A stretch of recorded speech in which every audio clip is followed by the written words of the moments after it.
చంద్రగిరి నియోజకవర్గ పరిధిలో ఓ ఏనుగు రైతు మీద దాడి చేసినటువంటి సంఘటన ఇవాళ వెలుగు చూసింది. చంద్రగిరి మండలం మూలపల్లి అనే గ్రామంలో ఓ రైతు ఇవాళ ఉదయం పొలం వద్దకు వెళ్ళాడు. అక్కడ ఏనుగులు జిఎస్ఎల్ మెడికల్ ఇన్స్టిట్యూషన్స్ మరియు కిమ్యూ ఇంటర్నేషనల్ యూనివర్సిటీ భాగస్వామ్యంతో ఇండియన్ అలైన్డ్ ఎంబీబీఎస్ కోర్స్ అడ్మిషన్లు అందిస్తోంది నియో.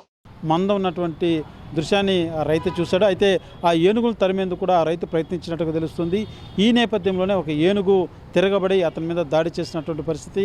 ఆ ఏనుగు దాడిలో ఆ రైతుకి చేతికి అదే రకంగా తలకు కూడా బలమైనటువంటి గాయమైనట్టుగా కూడా తెలుస్తుంది. అయితే గుర్తించినటువంటి కొంతమంది రైతులు వెంటనే ఆ రైతుని ప్రభుత్వ ఆసుపత్రికి కూడా తరలించినటువంటి పరిస్థితి కనబడుతుంది. అయితే ఇటీవల చంద్రగిరి నియోజకవర్గ పరిధిలో అనేక సందర్భాలు ఏనుగులు సంచరిస్తున్నట్టుగా కూడా నిత్యం ప్రజలైతే తెలియజేస్తున్నటువంటి పరిస్థితి ఉంది. ప్రధానంగా రైతులు పండించినటువంటి పంటను పూర్తి స్థాయిలో కూడా ఏనుగుల మందన్నది ధ్వంసం చేస్తున్నటువంటి నేపథ్యంలో రైతులంతా కూడా లబోదిబోమనాల్సిన పరిస్థితులు కూడా ఎదురయ్యాయని చెప్పాలి.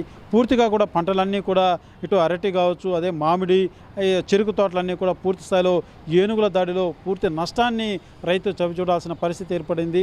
కాబట్టి అటవీశాఖ అధికారులు తక్షణమే ఈ ఏనుగుల మంద నుంచి కాపాడాలంటే కూడా ఆ రైతులు మొరపెట్టుకుంటున్నటువంటి పరిస్థితి ఉంది. ఇటీవల మనం చూసాం చంద్రగిరి నియోజకవర్గ పరిధిలో ఏకంగా గ్రామం మధ్యలోనే ఏనుగు సంచరించినటువంటి పరిస్థితులు కూడా గతంలో మనం చూసాం. అయితే వీటికి ఖచ్చితంగా ఫారెస్ట్ అధికారులు చర్యలు చేపట్టి ఆ ఏనుగుల మంద నుంచి కూడా ఇటు పంటని, గ్రామస్తుల్ని, రైతులను కాపాడాలంటూ కూడా ఆ చుట్టుపక్కల ప్రజలంతా కూడా ఆవేదన వ్యక్తం చేస్తున్నటువంటి పరిస్థితి కనబడుతుంది. అయితే తక్షణమే అటవీశాఖ అధికారులు ఆ ఏనుగుల నుంచి ఎలాంటి రక్షణ రైతులు కల్పించాలి, ఆ ఫారెస్ట్ నుంచి ఆ ఏనుగులు గ్రామంలోకి రాకుండా కందకాలు తవ్వడమో లేకపోతే ఫెన్సింగ్ లాంటి ఏర్పాటు చేయడమో ఏదో ఒక చర్యలు తీసుకోకుంటే మాత్రం గ్రామాల్లో ఉండేటువంటి పరిస్థితి కూడా లేదన్నది ప్రధానంగా రైతులు, గ్రామస్తులంతా కూడా ఆవేదన వ్యక్తం చేస్తున్నారు.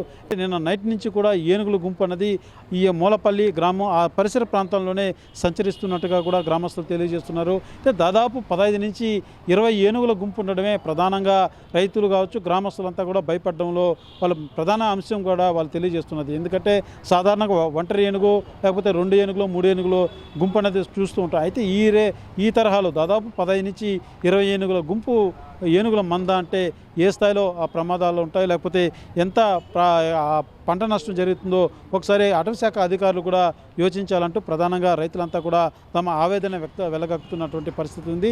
తక్షణమే అటవీశాఖ అధికారులు మాత్రం స్పందించి ఈ ఏనుగుల మంద నుంచి కూడా చుట్టుపక్కల గ్రామాలని, రైతుల్ని కాపాడాలంటూ కూడా స్థానికులు ఆవేదన వ్యక్తం చేస్తున్నటువంటి పరిస్థితి.